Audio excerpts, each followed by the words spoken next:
This mutation is called Whiteout and it is being played on Void Launch. We have two mutators active. We have Blizzard and we have Slim Pickings. So let's have a look at the masteries while the players get set up. We have 30 points into the Kerrigan energy regeneration, 30 points into the immobilization wave, and 30 points into primary ability. And yes, we are dealing with a Desolate Queen prestige here for Kerrigan. So this one is going to be able to counter the Slim Pickings mutator.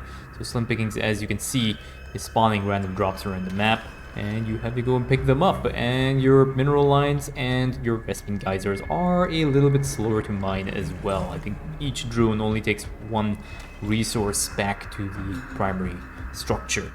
Zeratul has gone for 30 points with the Zeratul attack speed, 20 points and 10 split into the artifact spawn support cooldown mastery, and then a 20-10 split again into Legion Gauss and the Avatar cooldown mastery. Now generally I would prefer having these last two into the artifact spawn and this one basically dependent on your playstyle, but Zeratul has gone for the Knowledge Seeker Prestige, which can give him an unlimited number of artifacts throughout the course of the mission. And as you can see, the players here are already working away on the Slim Pickings mutator. Slim Pickings will spawn these resource drops all around the map. Now, usually what happens with the Slim Pickings mutator is during the early stages of the game, these resource drops will be very close to your main and primary your primary structure and your expansion. And as the mission time progresses, you will start getting a higher density of drops all the way deep into enemy territory here. Blizzard, as you can see, already has these little storm clouds coming up, and if they go over your expansion, then they disable themselves and they do not deal damage to your drones, which is something that used to not be the case a long time ago when this mutator was first out. Blizzard implemented something called safety zones, and these safety zones usually now cover, for most maps, I think Oblivion Express is a little bit iffy still, but the safety zones will cover pretty much your expansion and your main, so you can mine without any significant impact. But as you can see, the players have not actually taken their expansions on this mission, and the reason why they have not taken the expansion is because there is no reason to do so. Zeratul has the automated geysers. He can theoretically make an argument to gather and clear his expansion and build up these extra things here.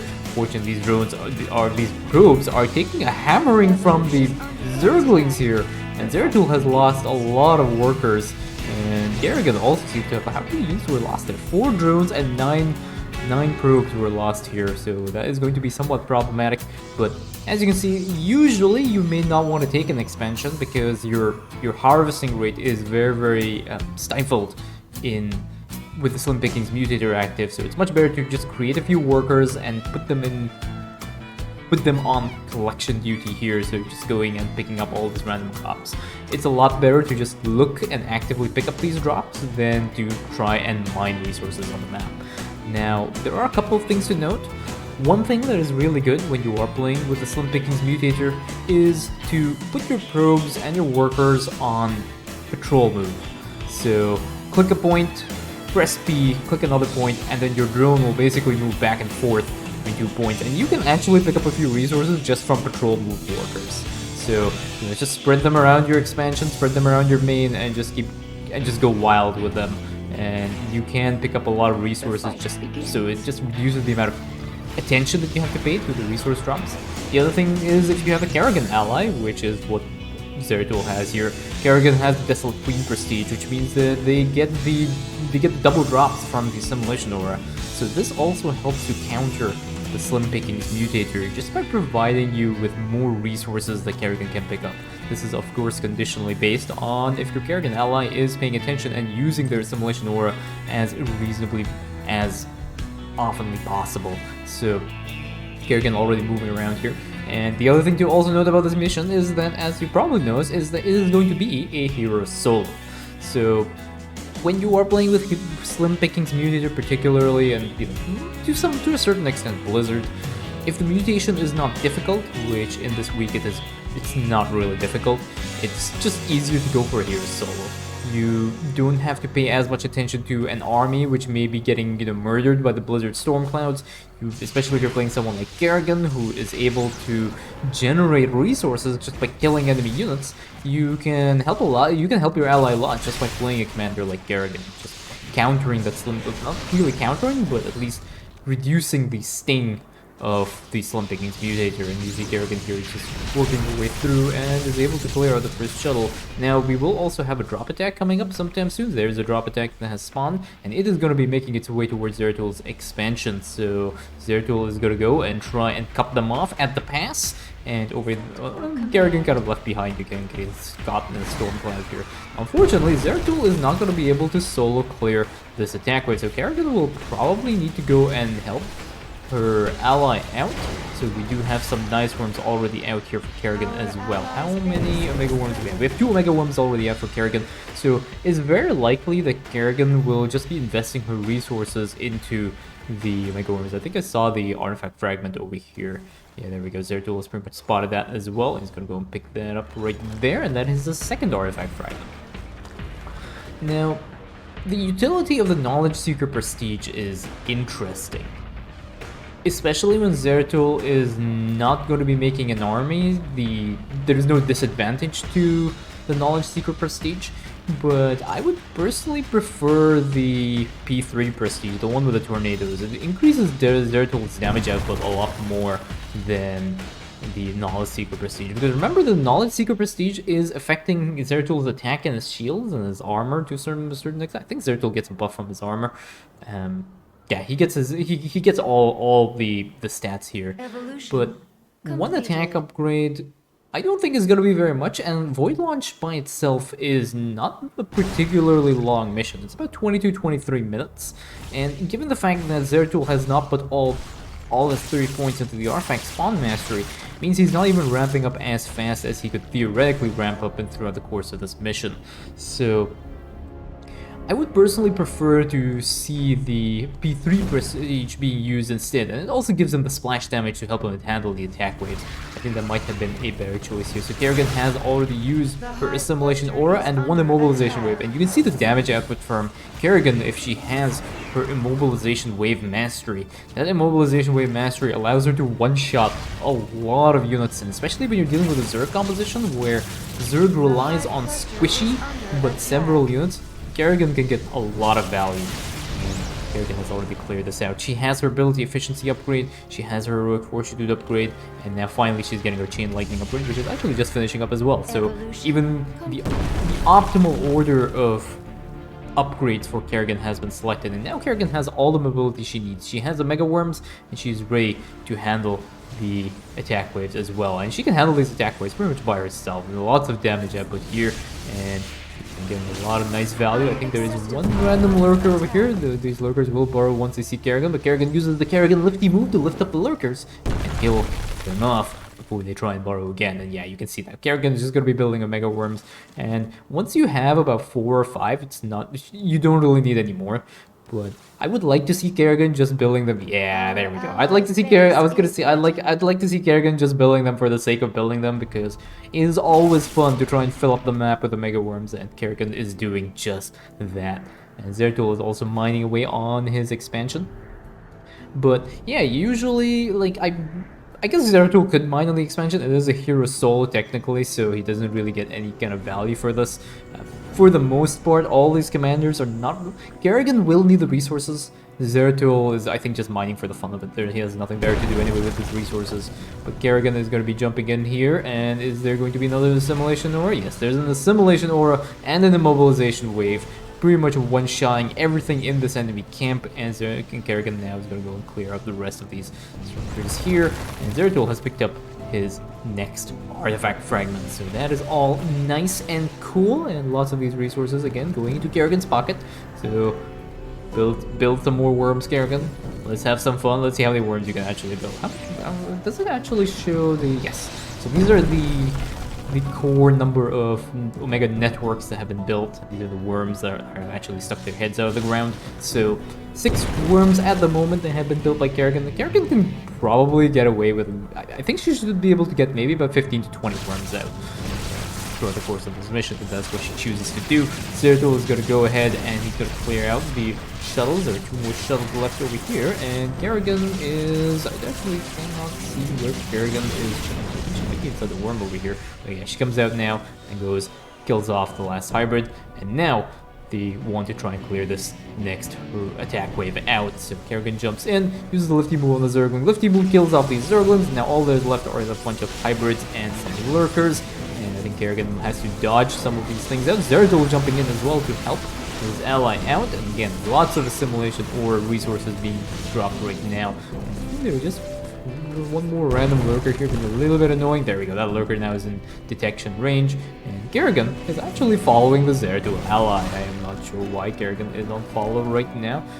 And what do we have in production? We have actually nothing in production. Kerrigan really needs to be building some more Mega Worms just for the follow. But let's see what Kerrigan's plan is over here. Have some more Mega Worms here. Definitely overkill, you do not need that much, but I guess with this mission, if you're not really doing very much, you might as well, you know, have some fun with Amon. Just try and spam his entire base with worms. The other thing you can also do is you can start to push into these enemy camps here. So there's a lot of downtime, as you can see in this mission, and you know, if you start to push into these enemy bases, you can try and intercept these shuttles a little bit faster. And again, like I said, for a mutation like this, which isn't particularly difficult, it doesn't really matter very much, but when you're playing against more difficult mutations, being able to spawn camp the shuttle waves is very useful. So for example, like the perfect example is if you're playing with someone like Swan. Swan has Spinning Dizzies, his anti-air turrets, and these anti-air turrets deal splash damage. And when the escort wave, which is all these units that are around these shuttles when they spawn, they're all clumped up very nicely when they're at the launch bay.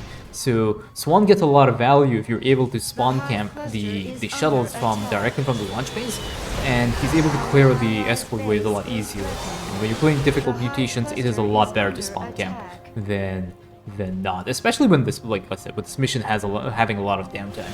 But the first of the two, both of the shuttles have been cleared. There's a very scary attack wave coming up over here, and there's an Avatar of Essence that has been used here.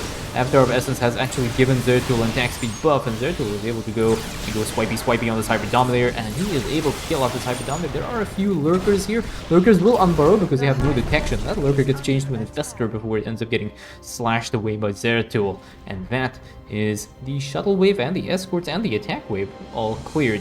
So all seems to be good. Yeah, there we go. See, look at Kerrigan be awesome right here, just building Mega Worms for the heck of it. So how many Mega Worms does Kerrigan have right now? We have 12 Mega Worms on, or 12 Omega Networks already ready for Kerrigan. And this one is one of the reasons, this next wave is one of the reasons why you would like to spawn camp. Because this wave has, each wave has an escort, and then there is an attack wave that lines up and it spawns in this spot, and it actually lines up pretty much perfectly with the escort waves. So you have 3 escorts plus an attack wave to deal with, and it actually can get pretty scary. And it's when I first started off playing co-op, this was one of the hardest waves for me to handle when I was playing with a buddy of mine, because we would never actually push into the enemy base, and a lot of the times we would get wiped by the attack wave because it lined up pretty much perfectly with the escort wave. So Kerrigan is going to go ahead and she's going to clear the left-hand side. Zeratul has already cleared out right-hand side. This attack wave is probably going to end up dropping on Zeratul if he's not careful, so he's going to move out of the way, and he's actually going to go and intercept this central drop here, so he's going to use that. Kerrigan uses an Assimilation Aura and an Immobilization Wave. Unfortunately, the Assimilation Aura was slightly out of range, so she doesn't really get that much value from the smaller units here. The lurkers are still providing a little bit of this to Kerrigan. Kerrigan has to jump away from the Hybrid Dominators. Hybrid Dominator is very upset with Zeratul right now, and they end up Plasma Blasting him, but Zeratul can actually handle this without any issues. A lot of Kerrigan unburrows as well. They are using some Omega Worms to try and stall these Hybrid Dominators, and the other thing, oh, ouch, that kinda hurt. Zeratul just gets smoked by a Hybrid Dominator here. The one thing you can do when you are dealing with Hybrid Dominators is you can mess with the AI. So the Hybrid Dominator Plasma Blast, which is the ability that actually smokes a lot of people, it has like something like a 2-second casting. So what you do is you unload your hero unit, you cast your ability onto the Hybrid Dominator because your abilities are insta-cast, and then you jump back into the Mega Worm. And if you time it right, the Hybrid Dominator's Plasma Blast will get cancelled before it actually hits your hero unit, because it is still in the channeling mode. And you can just rinse and repeat and just mess with the AI a little bit, and you know, you're not gonna get hit by the Hybrid Dominator's Plasma Blast, well, you're able to hit it instead. So that's how you can normally handle the Hybrid Dominators if your unit is a little bit squishy. It's a little bit obviously more difficult if you have multiple units in your army, and the Hybrid Dominator is very upset with you anyway. But usually if you're playing Hero Solo, that is something you can do to avoid yourself getting smoked. And the other thing as well that you can utilize is, of course, just Kerrigan's Carapace. So when Kerrigan deals damage, you can build up the Carapace on Kerrigan, and she can actually soak up a lot of the damage with Hybrid Dominators. Just gotta be a little bit careful when you have two Dominators that are mad with you, because it makes life a little bit more risky unless you like living on the edge. So now we have another attack wave here, and again, two Hybrid Dominators that have spawned, lots of Lings, lots of Hydralisks over here. Immobilization wave, Assimilation Aura has been used, and these Hybrid Dominators are going to try and attack this Avatar of Essence, and some of the attack wave is also still over here. Kerrigan again, as you can see, Kerrigan's Carapace is able to absorb a lot of the Plasma Blast here, especially with the Chain Lightning ability, where the Chain Lightning also provides you with Carapace. Kerrigan is very invincible against these hybrids. There is a Harass wave over here. Kerrigan needs to go and intercept this to make sure it does not kill off the bonus objective, so that has been cleared as well.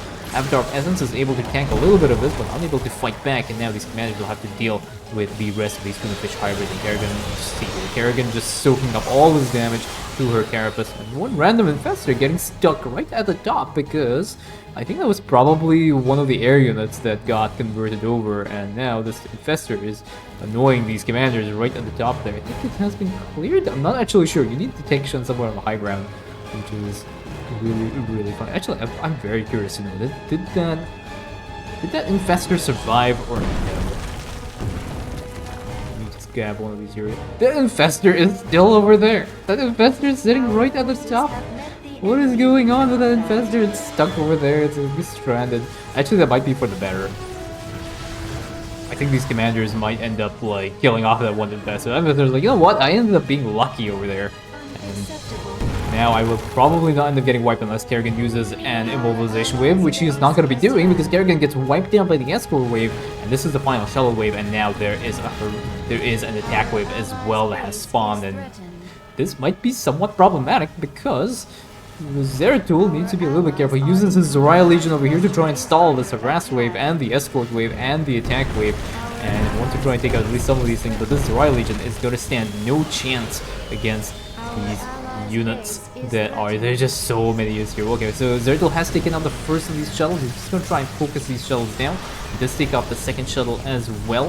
So what is he going to do now? I think Zeratul does end up moving out of the way, and he's going to let these two shuttles go. And yeah, that was very unfortunate for Kerrigan dying. He's going to be able to clear out these two shuttles here, and Kerrigan needs to come out and get into the Omega Worms right now and clear out these two shuttles as well. So that is going to happen, and that is that shuttle done. So I think two of the shuttles in the central wave has escaped, and these units are going to start trickling to players' bases. But almost catastrophic, but it does end up surviving, and those are most of the shuttles cleared, and that is GG.